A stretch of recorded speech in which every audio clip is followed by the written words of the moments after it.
Hello বন্ধুরা, welcome to only sports view. তো এই ভিডিওতে আইএসএল নিয়ে বেশ কিছু আপডেট রয়েছে, যেমন মোহনবাগানকে নিয়ে আপডেট রয়েছে, ইস্ট বেঙ্গলকে নিয়ে আপডেট রয়েছে, মোহামেডান এসসিকে নিয়ে আপডেট রয়েছে, তার সাথে কলকাতা ডার্বি নিয়ে আপডেট রয়েছে এবং ক্রিস্টিয়ানো রোনাল্ডোকে নিয়ে একটা আপডেট রয়েছে। তো ভিডিওটি সবাই শেষ পর্যন্ত দেখতে থাকো, আর চ্যানেলে নতুন হয়ে থাকলে চ্যানেলটি সাবস্ক্রাইব করে পাশে থাকা বেল আইকনটি অন করে পাশে থেকো। তো সেখানে যদি প্রথমে মোহনবাগানের নুনো রেইসকে নিয়ে কথা বলা হয়, তো নুনো রেইসকে কেন খেলাচ্ছে না মোহনবাগান ম্যানেজমেন্ট, এটা অনেকেরই প্রশ্ন। তো সেখানে দেখো, মোহনবাগান ম্যানেজমেন্টের যদি পরিস্থিতি থাকতো তাহলে তারা অবশ্যই নুনো রেইসকে খেলাতো, কারণ একটা প্লেয়ারকে তো এমনি এমনি টাকা দিয়ে কেউ বসিয়ে রাখবে না।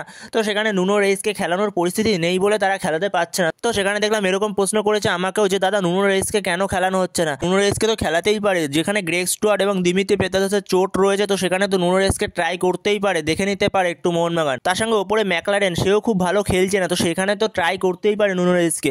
তো সেখানে দেখো, নুনো রেইসকে খেলাতে পারলে মোহনবাগান অবশ্যই খেলাতো। তো সেখানে আইএসএল একটা রুলস রয়েছে, কোনো প্লেয়ারকে আনরেজিস্টার করিয়ে কোনো প্লেয়ারকে যদি রেজিস্টার করায় সেই প্লেয়ারটাকে পরপর 12টা ম্যাচ খেলতে হবে। তো সেখানে ধরো দিমিত্রি পেত্রাদোসের জায়গায় নুনো রেইসকে রেজিস্টার করালো হায়দ্রাবাদ ম্যাচে মোহনবাগান। তো সেখানে পরপর 12টা ম্যাচ খেলতে হবে নুনো রেইসকে, তারপরে 12টা ম্যাচ খেলতে পারবে না দিমিত্রি পেত্রাদোস। তো সেখানে ধরো দিমিত্রি পেত্রাদোস ডার্বিতে গিয়ে ফিট হয়ে গেল পুরোপুরি, তারপরে দিমিত্রি পেত্রাদোস কি করবে? তো সেখানে মোহনবাগান তখন আর দিমিত্রি পেত্রাদোসকে কোনো কারণে রেজিস্টার করাতে পারবে না। তো সেখানে এই কারণে রেজিস্টার করানো হচ্ছে না নুনো রেইসকে। আর গ্রেগ স্টুয়ার্ট, সে তো ফিট হয়েই গেছে পুরোপুরি, সে বল পায়ে অনুশীলন শুরুও করে দিয়েছে। তো সেখানে গ্রেগ স্টুয়ার্ট, সে হায়দ্রাবাদ ম্যাচের জন্য সে অ্যাভেলেবেল থাকবে। তো সেখানে গ্রেগ স্টুয়ার্টের জায়গাতেও নুনো রেইসকে নিয়ে আসার কোনো প্রশ্নই আসে না। তো এরপরে যদি জেমি ম্যাকলারেনের কথা বলা যায়, তো দেখো জেমি ম্যাকলারেনকে মোহনবাগান ম্যানেজমেন্ট কতগুলো টাকা দিয়ে নিয়ে এসছে, নিশ্চয়ই এতগুলো টাকা দিয়ে নিয়ে এসে তাকে আনরেজিস্টার করিয়ে রাখবে না। আর জেমি ম্যাকলারেন খুব একটা খারাপও খেলছে না, এটাও বলা চলবে না, খুব খারাপও খেলছে না, খুব একটা ভালোও খেলছে না জেমি ম্যাকলারেন।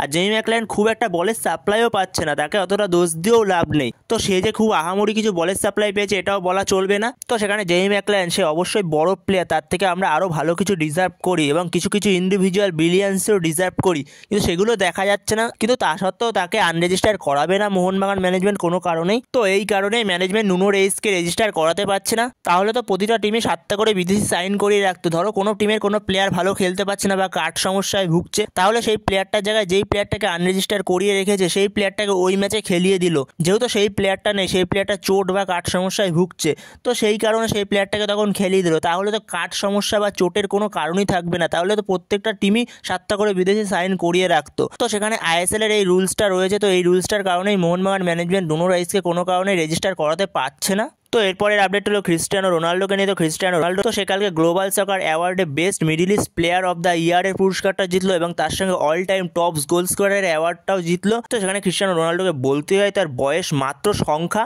আর 1 মাস পরে সে 40-এ পা দেবে। কে বলবে সে 40-এ পা দেবে? তো সে যেভাবে ধারাবাহিকভাবে পারফরমেন্স করে যাচ্ছে, তো সেখানে ব্যাক টু ব্যাক 2 ইয়ার্স ধরে Cristiano Ronaldo best middle east player of the ইয়ারের পুরস্কারটা জিতলো। তো এরপরে যদি ইস্ট বেঙ্গলের আপডেটে যাওয়া যায়, তো ইস্ট বেঙ্গলের প্লেয়ার মাদি তালাল, তার পরিবর্তে যে প্লেয়ারটা আসার কথা শোনা যাচ্ছে সে একজন ইংলিশ প্লেয়ার, তার নাম হচ্ছে অ্যাশলে কফি এবং সে বর্তমান সময়ে খেলছে ফিনল্যান্ডের লিগে এবং সেই টিমের সঙ্গে তার চুক্তি রয়েছে 31শে ডিসেম্বর 2024 পর্যন্ত। তো তারপরে সে ফ্রি হয়ে যাবে পুরোপুরি। তো সে সেই ক্লাব ছাড়তে চায়। তো সেখানে যেরকমটা শোনা যাচ্ছে তার সঙ্গে ইস্ট বেঙ্গলের কথাবার্তা চলছে। তো এখনো পর্যন্ত রিউমার পর্যায়েই রয়েছে, এটা কথাবার্তা চলছে, তো ফাইনাল কিছুই হয়নি। যদি ফাইনাল হয় তখন তোমাদের জানিয়ে দেবো।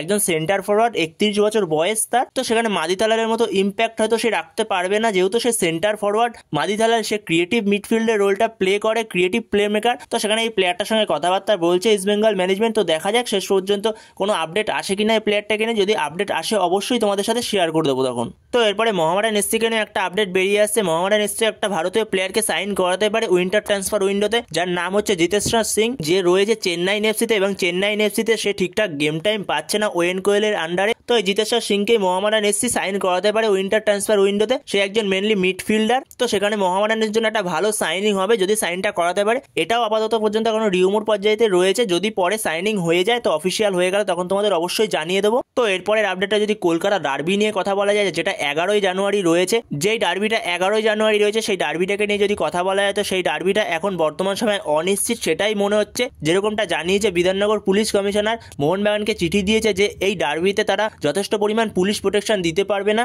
তো সেই কারণে এই ডার্বিটা বাতিল হওয়ার একটা সম্ভাবনা দেখা দিচ্ছে। তো সেখানে বিধাননগর পুলিশ কমিশনার মোহনবাগানকে চিঠি দিয়েছে এই ডার্বিতে যথেষ্ট পরিমাণ পুলিশ প্রোটেকশন দিতে পারবে না, যেহেতু গঙ্গাসাগর মেলা রয়েছে। তো সেই কারণে যথেষ্ট পরিমাণ পুলিশ প্রোটেকশন দিতে পারবে না। তো সেই কারণে ডার্বি বাতিল হতে পারে। তো সেখানে এখন দেখা যাক ডার্বি আদৌ বাতিল হয় নাকি অন্য কোনো ভেন্যুতে হয়, উড়িষ্যা বা কোনো জায়গায়। তো সেখানে এটাই এখন প্রশ্ন যে ডার্বি আদৌ হবে কিনা কলকাতাতে, যেহেতু এই ডার্বির আয়োজক মোহনবাগান। তো সেই কারণেই বিধাননগর পুলিশ কমিশনার মোহনবাগানকে চিঠি দিয়েছে। তো সেখানে দেখা যাক ডার্বি আদৌ হয় কিনা নাকি অন্য কোনো ভেন্যুতে হয়। তো সেখানে দেখা যাক কলকাতাতেই হয় কিনা ক্লোজ ডোর। তো বন্ধুরা এই ভিডিওতে এই পর্যন্ত। তো এই আপডেটগুলো নিয়ে আলোচনা করার ছিল। তো ভিডিওটি ভালো লাগলে অবশ্যই লাইক শেয়ার সাবস্ক্রাইব করতে ভুলো না। তো নেক্সট ভিডিওতে দেখা হচ্ছে, ততক্ষণের জন্য বাই বাই।